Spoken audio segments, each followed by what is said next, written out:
السلام عليكم ورحمة الله وبركاته. الشما دعوتو تغيي كم جرتن كان دعوتشا جرتن جالتا برايم اوفيشال ارسي يونيفرسيتي كولج فيايرا الركورسي نزني كابتير في باثولوجي جرما ليتس جو channel kana subscribe godha aferratiyya waan adda addaa barnoota fayyaa afaan oromootiin parastoloojii health education kana fa post gonne turre fayyadamuu dandeessanii amma pathology introduction irraa kan jalqabnu ta'a. Let's go. Introduction of pathology jalqabnar. Pathology maal akka ta'e koorsi fayyaa keessa gahee akkam akka qabu kan waliin ilaallu ta'a.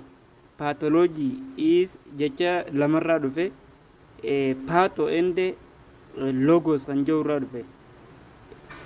Patho jechuun disease yookaan suffering yoo ta'u, study jechuun immoo logos jechuun study jechuudha.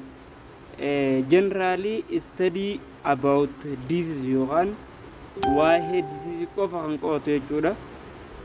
Pathology jechuun akkuma maqaa isaatii irraa hubattutti study about disease jennaan. It is the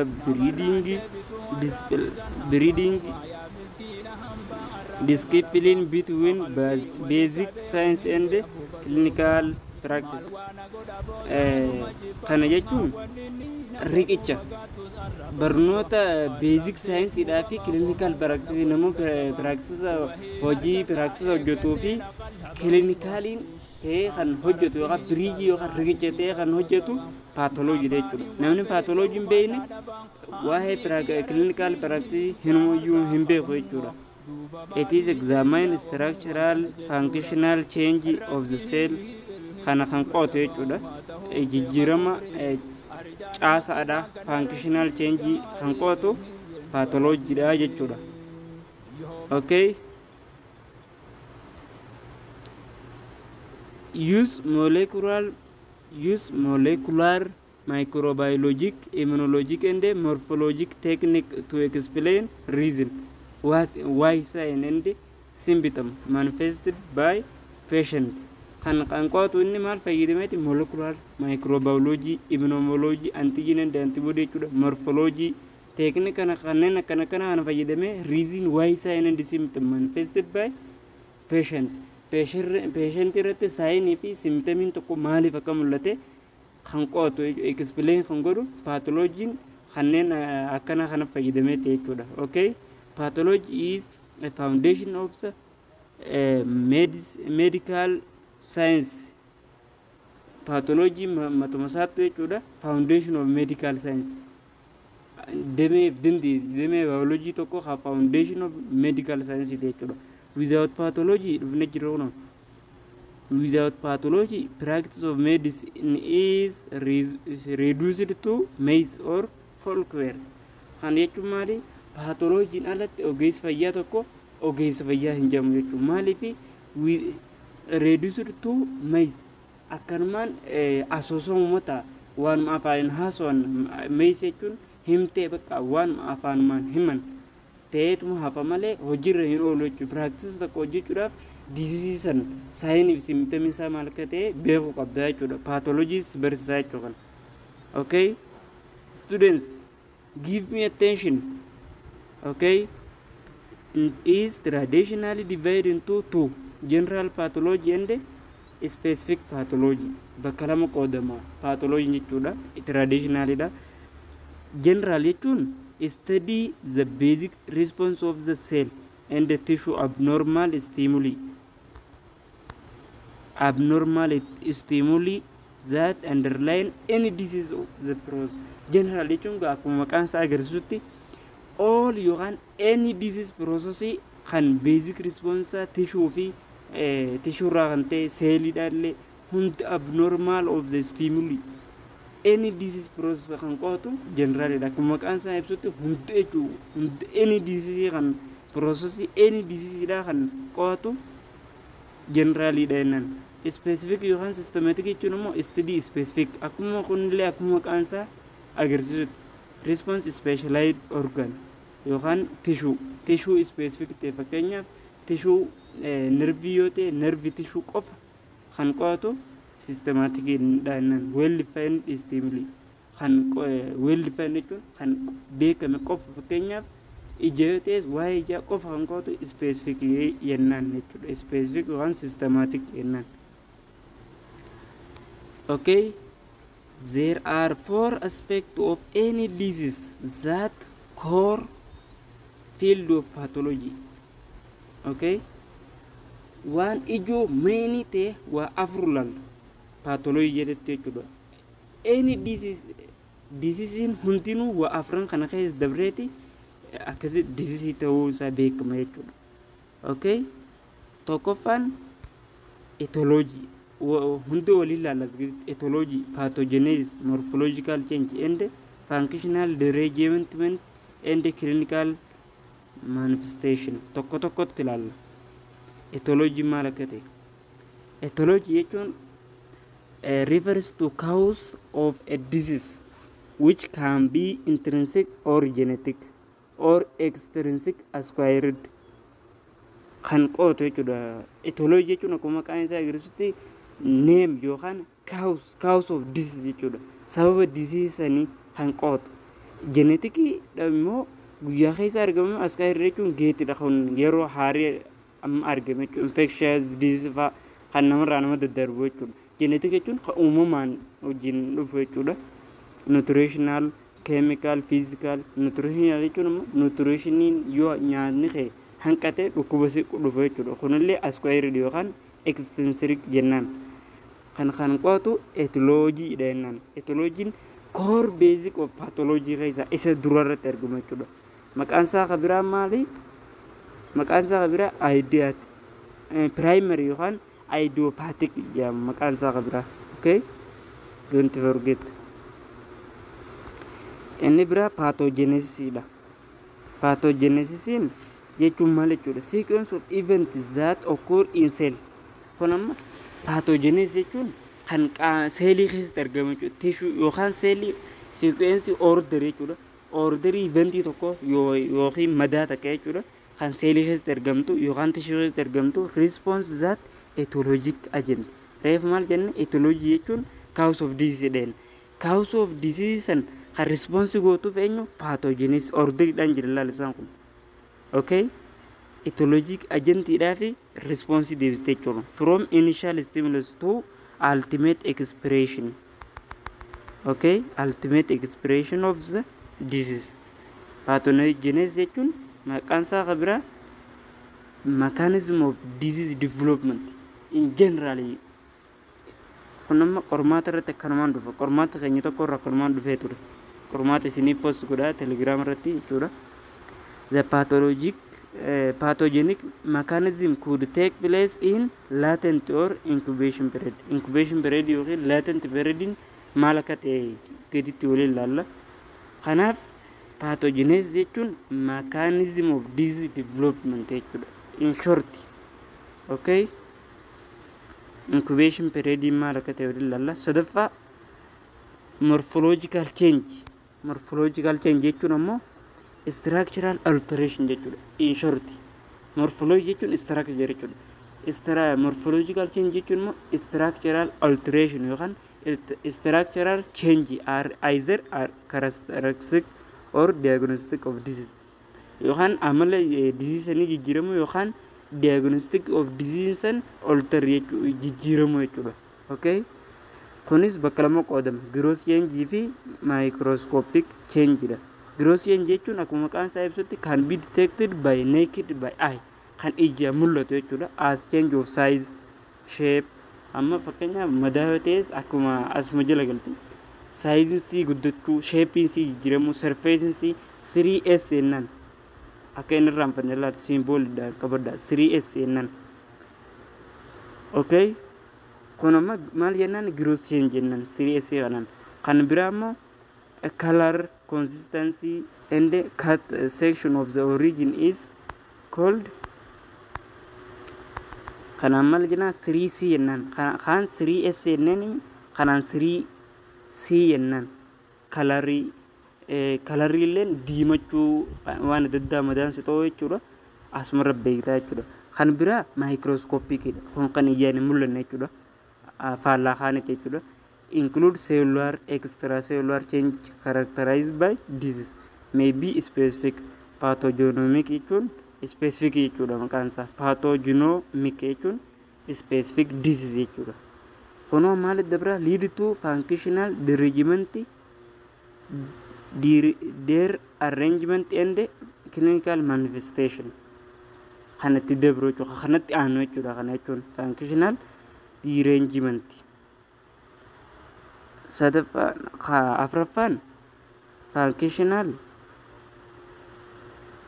derangement jechuun and clinical manifestation kun koorii afran san keessaa afraffaate jechuudha okay refers to alteration normal function kunumma function maanu normal function jijjiirama jechuudha yookaan manifestation jechuun waan irra mul'atu san patient irratti yoo patient irratti madaasan kan irra mul'atu jechuudha clinical manifestation jechuun okay responsible clinical feature like sign and symptom fate course and the complication of the disease one disease in patient irratti mul'atu sanin clinical manifestation jennan example functional abnormality causing ill health include excessive secretion to humna ol jechuun excessive humna ol kan secrete malfa nasal mucus funyaan keessa mukasi jiidhina funyaan keessa jiru humna ol yoo kan increase ta'e common cold se fiduu danda'a la insulin lack in diabetes mellitus insulinin diabetes dhaafi treatment dha yoo isin lack ta'e immoo diabetes mellitus tu se dhufa jechuudha yoo isin deficiency ta'e yookaan yoo isin qannasta jechuudha okay impaired nerve conduction impaired contractility of a muscular structure kun maali functional derangement yookaan clinical manifestation jennaan okay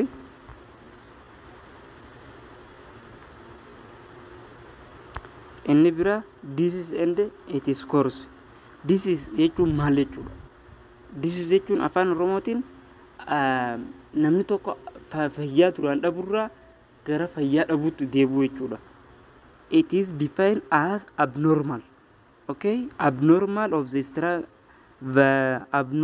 of variation in structure or function abnormal variation jechuun namni san normal irraa gara abnormal jiramu fayyaa dhabuu jechuudha in structure functional any part of body qaama miilaa ta'u any part of body ke structure yookaan function dhabu jechuun disease jennan okay latent and incubation period jechuun ammoo waliilal time is the time of lapse between introduction of the noxious agent and manifestation of the disease kana jechuudha incubation period jechuudha incubation period jechuun time yeroo dura introduction of the noxious agent jechuun yeroo dura dhukkubni si qabu san irraa kaasee hanga manifestation of disease hanga dhukkubni sirra mul'atutti jechuudha kana maal jennaan incubation period jennaan in context carcinogenesis in this time is referred to latent interval jechuun ammoo as gaditti waliin laalla it is often 2 or 3 days kana jechuun latent akkuma maqaan isaa ibsutti hidden jechuudha kan qaama keessa dhokatee hin beekamne jechuudha okay you at least 2 or 3 days waggaa 20 days jechuun waggaa 10 jechuudha 3 days jechuun waggaa 30 jechuudha okay kan kana turu latent jennaan okay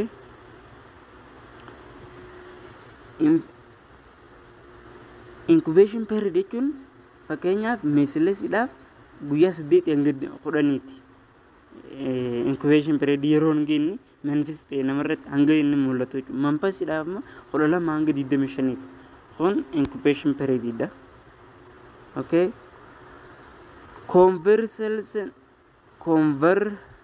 convalescence period jechuun ammoo time after disease manifestation until the patient regain full health hanga namtichi dhukkubsate san hanga fayyutti convalescence period jennan convalescence period okay the some disease communicable from carrier namarraa namatti dhukkuba daddarbuu danda'u jira carrier jennaan jechuudha sanii hanga until patient full health hanga namni fayyaa guutuu argatutti maal jennaan period san convalescence period jennaan. Okay, common term of the nomenclature disease primary disease secondary disease jennee addaan lalla. Primary jechuun in context akkuma maqaan isaa ibsutti jechuudha means disease without evidence of antecedent cause. Kan jechuun dhukkuba osoo evidence takkasirratti hin argisiisin nama dhukkubsatan irratti jechuudha antecedent nama dhukkubsatan nama san irratti osoo hin argisiisin dhukkuba mul'atu jechuudha primary jennaan. Maqaan isaa kan biraa immoo essential idiopathic cryptogenic jedhama maqaan isaa kan biraa jechuudha. Okay, isheen kun akkanumaan qormaata irra dhufe maqaa primary kan biraa jechuudha. Essential illee hin jira qormaata gaddisee jira pathology telegram irra jaalataa biraan jala seentee ilaaluu dandeessanii. Okay, secondary jechuun ammoo fakkeenya example of primary hypertension is example of essential. Okay, secondary jechuun ammoo it is means disease represent a complication of manifestation of the some underlying lesion. Okay, example in some secondary hypertension lammaffaa jechuudha. Kana jechuun disease bakka bu'u complication or manifestation some underlying lesion madaa wayii irratti kan mul'atu jechuudha. Secondary jechuun kun jechuudha akka lammaffaatiin kun manifestation ta'ee jira namarratti mul'achuu jechuudha. Okay, inni biraa acute and chronic as name indicate acute jechuun a short period of time short duration of time jechuudha. Acute fi chronic kan bakka biraatti irratti illee hin barattanii asumarratti save godhaa qabadda. Acute jechuun short period of time jechuudha. Disease dynamics of the disease tokko addaan qooduudhaaf jijjiirama isaa addaan qooduudhaaf acute fi chronicidhaan ilaalta. Acute jechuun akkuma maqaan isaa ibsutti rapid onset yeroo gabaabaa jechuudha but not always followed by rapid dissolution. Don't miss this one student, don't miss this point. Okay, rapid onset idha malee rapid resolution miti. Yeroo gabaabatti kan solution argatu osoo hin taane yeroo gabaabatti kan sirra dhufee deemu jechuudha. Okay, chronic jechuun ammoo acute initial episode follow acute san yeroo gabaabaa san hordofee kan dheeratu jechuudha. Chronic jechuun kan yeroo dheeraadha jechuudha. Initial episode eenyu hordofee acute hordofeeti yeroo dheeraa deema but often incidence onset have prolonged course of the last months or years. Yoo waggaa takkaaf yookaan waggaa lamaaf prolonged course of time jechuudha. Yeroo dheeraa kan turuu danda'u chronic jennaan. Subacute jechuun ammoo subacute jechuun not often used low intermediate between acute and chronic. Chronic fi acute kan jidduu jiru intermediate isaanii jechuudha. Subacute jennaan. Inni biraa kan digachuu hin qabne benign fi malignant. Okay, benign jechuun yeroo dhukkuba balaa hamaa namarra hin geessifne jechuudha. Ingiliffaadhaan ammoo non cancer jennaan.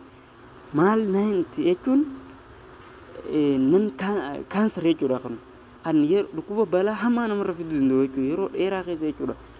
Okay, disease tokko classify certain disease according their likely to outcome. Disease tokko addaan qooduudhaaf benign yookaan malignant jetteeti addaan qoodda. Okay, kana jechuudha. Benign jechuun dhukkuba balaa hamaa geessuu hin dandeenye jechuudha. Okay, general classification of disease. General classification of disease fakkeenyaaf the most widely used general classification of the disease is that based on pathogenesis of the disease. Hangam takka guddina isaatii fi pathogenesis isaa continuum isaa hangam takka akka ta'e irra dhaabbateeti classified goonaa jechuudha. Fakkeenyaaf congenital jechuun kan daa'imarraa congenital jechuun kan halraa garee immoo darmuudha jeenetikii ta'uu danda'a non jeenetikii ta'uu danda'a. Acquired jechuun immoo gaheetii jechuudha kan namarraa daddabru yookaan carrier jechuudha. Inflammatory hemodynamic growth disorder injury disorder immunity kun maali dhukkuba guyyaa kan uumama wajjin dhalatin jechuudha kan yeroorraa namarraa faa daddabru jechuudha. Okay, cause of disease ammoo environmental ta'uu danda'a genetic ta'uu danda'a. Disease tokko kitti nama qabu jechuudha. Haala naannootti jiraattu irraa si qabuu danda'a. Genetic haadha abbaarraa nama daddabruu danda'a. Fakkeenyaaf kan daddabru hin jira jechuudha. Kan dhibee sukkaraa fa'aa amma geneticidha jedhanii kan nizaaman jechuudha. Kan lakkaawan jechuudha. Yookaan lachootu ta'uu danda'a. Causing of disease tokko jechuudha. Okay, environmental kan jennuun maal fa'aadha? Physical agent, chemical agent, chemical fayyadamtee dhibee si qabu jechuudha. Nutritional deficiency yookaan excess nyaata humna ol nyaatte yookaan nyaata dhabdee kwashkoriin fakkeenyaaf pirootiinii dhabuudhaan si dhufa humna ol nyaatte gulukoosii yoo humna ol nyaatte diabetes mellitus yookaan dhibee sukkaraa si dhufa akkas jechuudha. Kun infection jechuun infestation and infection dhibee namarraa nama daddabru jechuudha. Immunological factor, psychological factor kun maali? Environmental jechuudha. Genetic jechuun immoo is a hereditary factor uumamaan kan namarraa nama daddabru jechuudha. Maatiirraa ta'uu danda'a. Genetically from parent. Okay, genetic jennaan kana. Kan biraa subdivision of clinical pathology. Pathology is vast subject, many ramification. Pathology koorsii baay'ee of jalaa qabata. Fakkeenyaaf histopathology as the name indicate diagnose this examination in tissue jechuudha. Waa'ee tishuudhaa kan qo'atu jechuudha. Histopathology jechuun disease tissue keessatti argamu jechuudha. Okay, kan biraa cytopathology kana jechuun cyto means cell jechuudha. Investigation diagnose disease from examination of isolated cell. Isolated cell cellii specific ta'e keessatti jechuudha. Isolated jechuun kophatte jechuudha. Cellii keessatti kan qo'atu cytopathology dha. Hematology waa'ee dhiigaa kan qo'atudha. Microbiology microorganismoota baakteeriyaa fa'aa vaayirasii fa'aa kan qo'atu jechuudha. Infectious disease dhukkuba daddabraa jechuudha. Okay,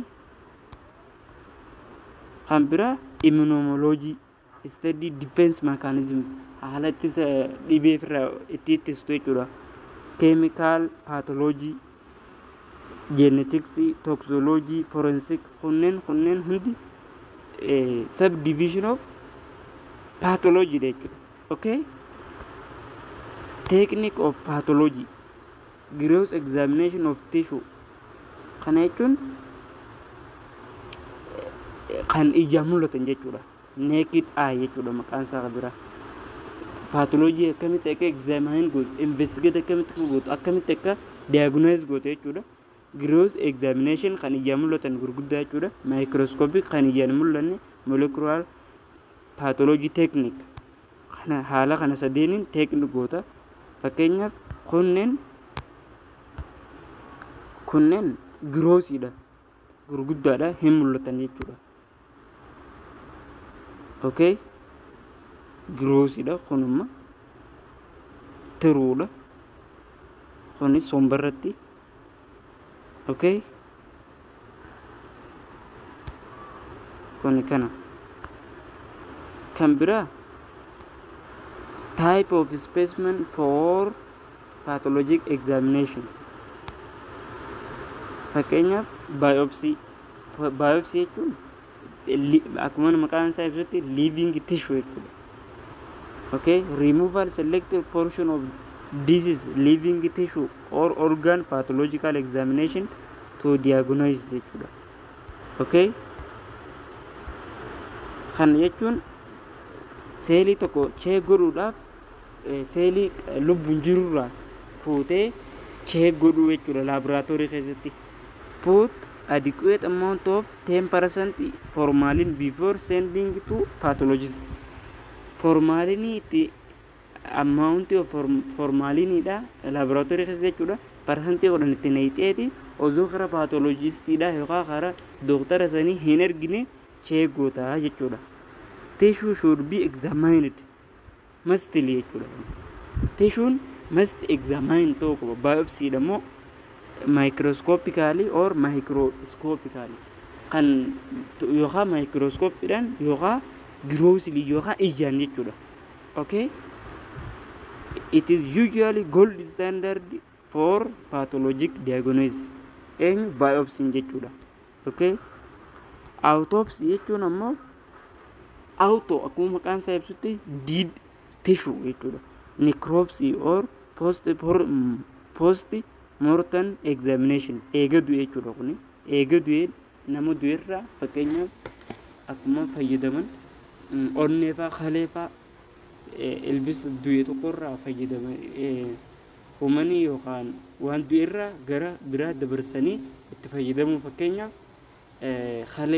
kalee haa ta'u kalee namni walii dabarsu haa ta'u ta nama du'ee fayyadamus haa ta'u fayyadamu sanii maal jennaan autopsy jennaan. Okay, is an examination of dead body. Don't forget this one. Okay,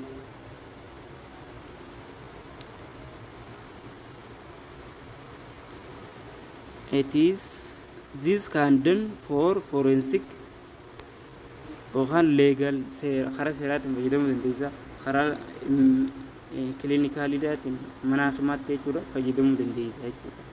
Autopsy jechuudha yookaan hayyamsiiftee fayyadamu dandeessa jechuudha. Okay, cytology jechuun ammoo examination of cell jechuudha.